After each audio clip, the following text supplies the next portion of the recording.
और गाजा का अल शिफा अस्पताल हमास और इजराइल की लड़ाई का नया मोर्चा बन गया है और आईडीएफ का दावा है कि अल शिफा अस्पताल हमास का हेडक्वार्टर है। जी हां, यह दावा है आईडीएफ का। यहां हथियार छिपाए गए दर्जनों हमास लड़ाकों ने यहां शरण ली। यह दावा किया जा रहा है अस्पताल के नीचे बने टनल से हमास लड़ाके हमलों की प्लानिंग करते रहे। अस्पताल के नीचे बनी टनल हमास लड़ाकों के लिए सुरक्षित गलियारे की तरह थी। हमले की हालत में हमास के लड़ाके टनल के रास्ते बाहर निकलने में सफल हो सकते थे। तो हर रोज नए नए दावे अल शिफा को लेकर आईडीएफ की तरफ से।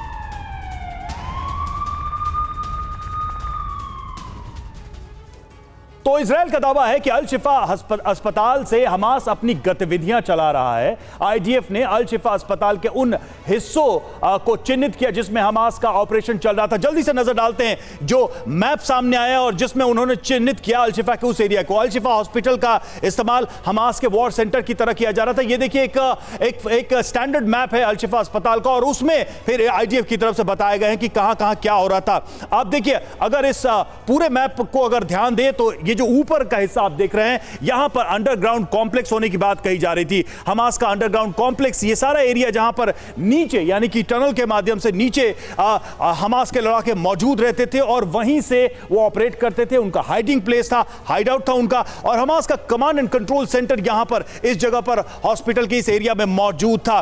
तो इस तरह से आप देखिए अंडरग्राउंड कॉम्प्लेक्स की बात करें, ये रेड जो जोन देख रहे हैं, पूरे हॉस्पिटल के बड़े हिस्से में नीचे से ही ये सारा ऑपरेशन चल रहा था और इसी तरीके से वहां से एक कंट्रोल रूम की तरह, कंट्रोल सेंटर की तरह पूरे वॉर को मैनेज किया जा रहा था। तो हमास ने अस्पताल का इस्तेमाल इस तरह से किया, प्लान बनाने और डायरेक्ट अटैक में यहां पर इस्तेमाल किया गया। यहां नीचे वो एक तरीके से सेफ्टी लिए हुए थे, वहां हाइड आउट था उनका और हथियारों को छुपाने के लिए गोदाम की तरह इसका इस्तेमाल किया गया अल शिफा का, जिसका वीडियो भी आईडीएफ ने जारी किया था और दुनिया के सामने रखा था। अस्पताल की बिजली, ऑक्सीजन का इस्तेमाल कर रहा था हमास। यह बहुत ही एक तरीके से चौंकाने वाली और बड़ी कॉन्ट्राडिक्टरी बात है कि जो मरीजों के लिए होना चाहिए उसका ये आतंकी गतिविधियों में इस्तेमाल कर रहे थे। टनल में दाखिल होने के लिए एंट्री पॉइंट्स यहां पर थे जिससे वो टनल में जा सकते थे और छुप भी सकते थे। हमास नेताओं के लिए बंकर की तरह इसका इस्तेमाल किया जा रहा था। अल शिफा हॉस्पिटल की हम बात कर रहे थे जिसको लेकर आईडीएफ ने ये तमाम बड़े दावे किए हैं कि कैसे वहां पर छुपते थे और कैसे वहां से वो पूरी गतिविधि को नियंत्रित भी करते थे। और अब आपको बताते हैं कि कैसे आईडीएफ ने यह पता लगाया कि अल शिफा अस्पताल को हमास अपने हेडक्वार्टर के तौर पर इस्तेमाल कर रहा है। जी हां, अल शिफा में हमास का हेडक्वार्टर था। कैसे पता लगा? हमास के पकड़े गए लड़ाके ने माना कि अल शिफा हमास का हेडक्वार्टर है और 7 अक्टूबर के हमले के बाद 200 हमास लड़ाके अस्पताल में छिपे हुए थे। यह बड़ी जानकारी आईडीएफ के हाथ लगी। यूएस इंटेलिजेंस ने पता लगाया कि अल शिफा हमास का कमांड सेंटर है, कंट्रोल रूम है, जहां पर कई सारे लड़ाके हमास के हैं। अस्पताल के आसपास भारी तादाद में हथियार भी मिले हैं। आईडीएफ के सोर्सेज से ये सारी बातें सामने आई हैं और ये दावा आईडीएफ की तरफ से किया गया है। विपिन हमारे साथ इस वक्त हमारे संवाददाता जुड़े हुए सीधे वॉर जोन में मौजूद है। विपिन, जो बड़ी बातें अल शिफा हॉस्पिटल को और दूसरे अस्पतालों को लेकर सामने आई हैं, आईडीएफ के जो दावे सामने आए हैं उसको लेकर क्या रिएक्शन वहां पर देखने को मिल रहा है? अस्पतालों को लेकर जितनी उंगलियां इजराइल पर पहले उठी, क्या उसमें कमी आई है? क्या अब जो इजराइल का एक्शन है हॉस्पिटल को लेकर वो अब जस्टिफाई किया जा रहा है? देखिए, युद्ध के बाद लगभग 1 हफ्ते बाद रवि, आपको मालूम है कि चाहे मस्जिद हो, अस्पताल हो या फिर बच्चों के स्कूल हो या फिर रिहायशी इलाके हो, इन तमाम इलाकों में आईडीएफ को शक था कि हमास ने अपना कंट्रोल एंड कमांड सेंटर बनाया है और यही वो सबसे बड़ी पनाहगाह है। अगर हमने इसको तोड़ दिया तो हमास के हम कमर तोड़ देंगे। और इसी ऑपरेशन को आगे बढ़ते हुए फिलहाल आईडीएफ आगे बढ़ रही थी।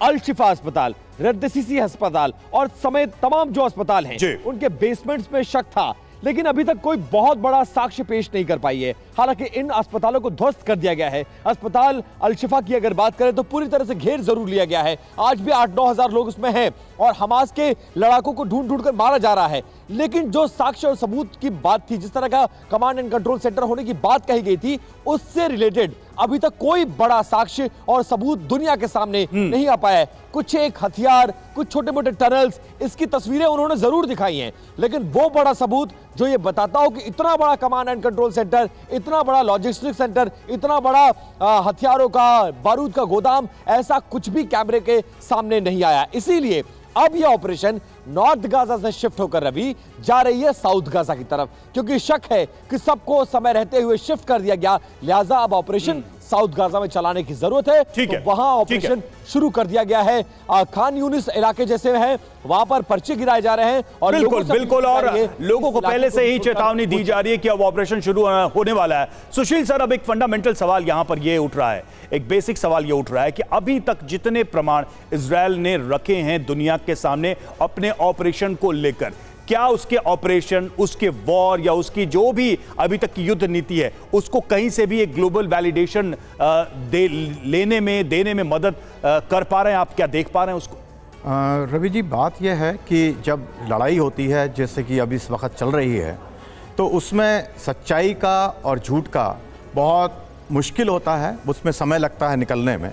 और ये सब जो है ये एविडेंस के ऊपर होता है कि कौन सी साइड कितना ज़्यादा एविडेंस दिखा सकती है। जैसा कि आपको मालूम है, याद है कि पहले भी अब एक इस तरह की बात हुई थी कि एक अस्पताल के ऊपर हमला हुआ था, जिसमें इजराइल की तरफ ने क्लेम किया कि ये जो है हमास या उसके जो साथी हैं उन्होंने किया, उसके साथियों ने उसके विरोध में किया, और बाद में पता लगा कि ये जो है इजराइल की तरफ से हमला नहीं हुआ था। इसे ही जो है ये जो अभी टनल्स की बात हो रही है, जैसा कि अभी जनरल साहब ने भी बताया कि ये टनल, ये तो हम सबको मालूम है कि वहाँ 500 किलोमीटर के करीब की उन्होंने टनल बनाई हुई हैं, लेकिन उनकी हेडक्वार्टर कहाँ पर है, किस अस्पताल के नीचे है, कहाँ पर क्या है क्या नहीं है, वो उसके बारे में जानकारी बहुत अभी तक अवेलेबल नहीं है। ना ही इस तरह का एविडेंस अभी इजराइल दिखा पाया है।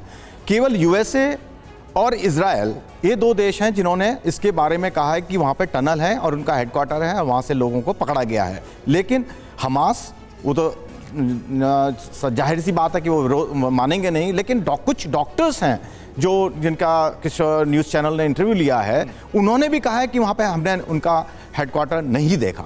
तो इसलिए इजराइल की जिम्मेवारी बन जाती है इस वक्त कि वो प्रॉपर उसका एविडेंस सामने लाएं, ताकि दुनिया को पता लगे कि हमास किस तरह की। अब सवाल ये है कि इन एविडेंसेस को उस मात्रा में या उस वैलिडेशन के साथ दुनिया के सामने लाना क्या एक नेक्स्ट लेवल चैलेंज है इजराइल के सामने अपने ऑपरेशन के दौरान या उसके बाद?